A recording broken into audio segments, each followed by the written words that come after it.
আলহামদুলিল্লাহ সুম্মা আলহামদুলিল্লাহ।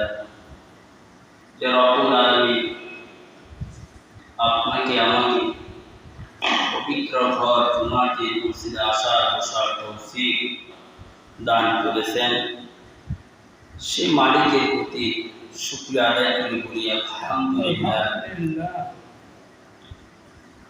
সুম্মা আলহামদুলিল্লাহ যে আল্লাহ তাআলা পবিত্র ঘর মসজিদে আসার বসার তৌফিক যে আল্লাহ তাআলা দান করেছেন, ফিতনা ফাসাদের জামানা থেকে ফিতনা ফাসাদ ফারেক করে যে আল্লাহ তাআলা দুনিয়াকে আবার শুকর আদায় করে বলি আলহামদুলিল্লাহ।